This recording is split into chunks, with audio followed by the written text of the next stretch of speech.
Bonjour à toutes et à tous, bienvenue dans ce journal. Dans l'actualité, retour sur les premières victoires de la Bretagne qui ont eu lieu mardi à Brest. L'artiste Christophe Miossec, doublement récompensé au cours de cette soirée dédiée au dynamisme et à l'inventivité de la Bretagne. Notre série Tempête un an après, quel bilan? Aujourd'hui nous nous rendons à Plouescat où la commune a connu plusieurs phénomènes de submersion marine l'hiver dernier. Et puis le sapin s'installe dans notre salon à Noël. Alors êtes-vous plutôt Norman ou épicéa? Les variétés de conifères varient en fonction des prix. Tout de suite l'actualité de ce mercredi 10 décembre 2014. La première édition des Victoires de la Bretagne auront eu lieu à Brest mardi. Elle a rassemblé 2000 spectateurs à l'Arena. 12 lauréats ont reçu la Bigouden Punk, symbole de la Bretagne active et dynamique en 2014. Retour sur cette soirée avec Gwenaël Fleur. Le breton de l'année est Christophe Miossec. Christophe Miossec, doublement victorieux. Artiste de l'année et breton de l'année, Christophe Miossec est le grand gagnant des premières victoires de la Bretagne. 2 trophées qui viennent couronner les 20 ans de chansons fêtés en 2014 par l'artiste brestois. Je bosse depuis longtemps, puis j'ai l'impression que ça porte un peu ses fruits. Moi, je ne m'attendais pas à ça. Enfin, en faisant de la musique, non, je ne m'attendais pas du tout à ce genre de choses. Donc l'impression d'être adoubé un peu. Ouais, c'est agréable. Lors de cette cérémonie, 10 autres victoires ont récompensé l'esprit d'initiative des Bretons dans les domaines sportifs, associatifs, économiques. Et parmi les lauréats, une jeune chef d'entreprise de Locronan totalement ravie. Beaucoup d'émotions, on est très très fiers d'avoir reçu ce prix parce que nous faisons tout pour être attractifs, pour attirer des clients, mais aussi des salariés et d'attirer aussi les bonnes idées pour avoir les petites mèches punky aussi de la Bigouden. Donc voilà, on est très très fiers. Et la fierté, c'est le sentiment qui indiscutablement dominait dans les allées de l'Arena. Je trouve que vraiment la soirée était formidable, mais surtout la région formidable, elle recèle toujours des tas de trésors, des entreprises, des personnes. Il se passe des tas d'actions, de solidarité, d'innovation. Voilà, c'est une région très, très riche, très diverse, et c'est ça qui nous plaît de mettre en valeur. J'ai découvert des talents, et selon tous les âges, j'ai découvert des gens qui y croient, j'ai découvert des gens qui, dans l'économie actuellement, c'est pas toujours évident, mais qui relèvent des défis. J'ai découvert les plus jeunes qui ont quand même des initiatives plutôt porteuses. C'était vraiment des talents de tous les horizons, pas qu'économiques, associatifs, on l'a vu. Donc c'était plutôt une belle surprise que de participer à cette soirée. Une soirée spectacle rythmée aussi par des numéros de cirque où la musique de Dan Arbraz est co-animée par Laurie Tillman, ex-Miss France, heureuse de revenir sur ses terres brestoises. Rendez-vous est déjà donné pour les secondes victoires de la Bretagne. L'année prochaine à Lorient, n'oubliez pas. Bye. Suite de notre série Tempête un an après, quel bilan? Aujourd'hui nous nous rendons à Plouescat. La commune a connu plusieurs phénomènes de submersion marine l'hiver dernier. Par endroits, il a fallu entreprendre de gros travaux. Le bilan avec Sophie Lecroisier. Plouescat, une commune littorale du Nord Finistère, avec une façade maritime de près de 18 km.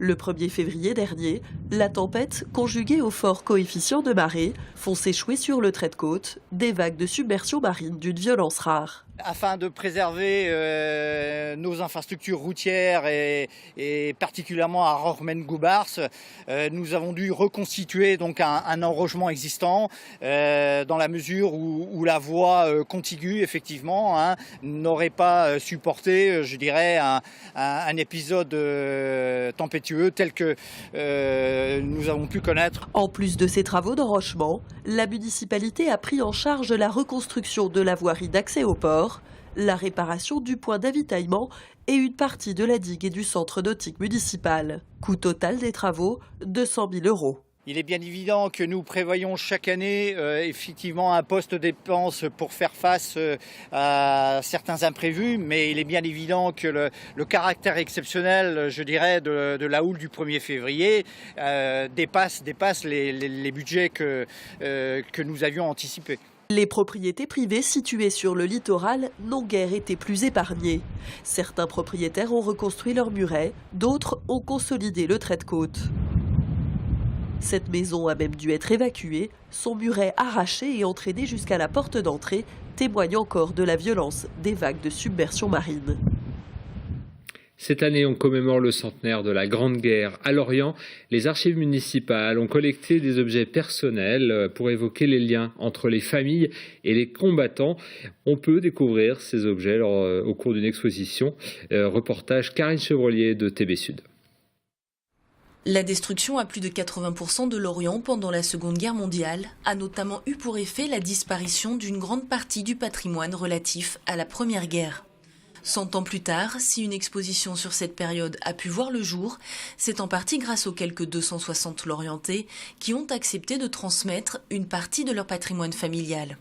Beaucoup de personnes se sont présentées d'une part et ont effectivement apporté ou exhumé eux-mêmes dans leur propre grenier ou dans leur propre armoire des choses un petit peu étonnantes. Et il y en a même certains qui ont fait l'effort du coup d'aller chercher, mais qui ont souhaité ouvrir leur boîte en notre présence. Donc on a vécu des moments avec beaucoup d'émotions avec les Lorientais à cette occasion-là. C'est donc tout un pan de l'histoire des Lorientais qui s'expose aujourd'hui, comment les soldats vivaient sur le front, mais aussi l'organisation de la vie des proches restés à Lorient. Des correspondances, des photos, des objets personnels témoignent ainsi de l'intensité émotionnelle de cette période. Parmi les objets, je pense que ce qui nous a le plus touchés, c'est les souvenirs personnels, c'est-à-dire les porte-bonheur. Alors les porte-bonheur, c'est une femme en fait qui confectionne pour son époux une toute petite pochette avec tout ce qui lui rappelle la maison, donc sa pipe, son fauteuil, tout ça dans une feutrine. Et il a gardé cette petite pochette précieusement sur lui pendant toute la guerre. Ça lui a effectivement porté bonheur. Il est rentré. Visites guidées, lectures théâtralisées, conférences ou parcours mémoriels vont ainsi être proposés jusqu'au 18 février prochain. L'occasion de mieux comprendre la vie des quelques 49 000 Lorientais de cette époque, marquée par plus de 1700 soldats morts au front. Le 10 juillet 1916.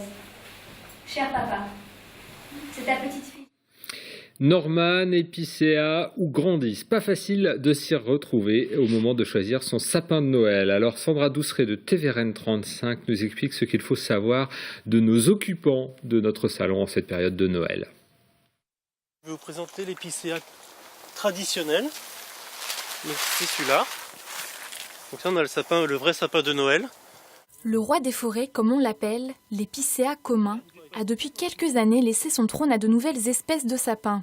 Il y a 10 ans, il représentait à lui seul 70% des ventes de sapins de Noël, contre moins de 30% aujourd'hui. C'était le sapin de notre enfance, enfin de la mienne en tout cas, et c'était un sapin qui sentait très bon, c'était son seul atout on va dire. Derrière il perdait très très rapidement ses aiguilles, il piquait, il avait des couleurs un peu jaunâtres, c'était pas terrible. Et puis le Norman s'est arrivé, il s'est imposé. Des aiguilles plus longues et surtout plus douces, une couleur plus franche et une durée de vie de 6 à 8 semaines en intérieur. Le Norman semble avoir tout bon, enfin presque. C'est le Norman qui marche le mieux, mais il y a beaucoup de gens qui reviennent à l'épicéa, surtout par rapport au prix.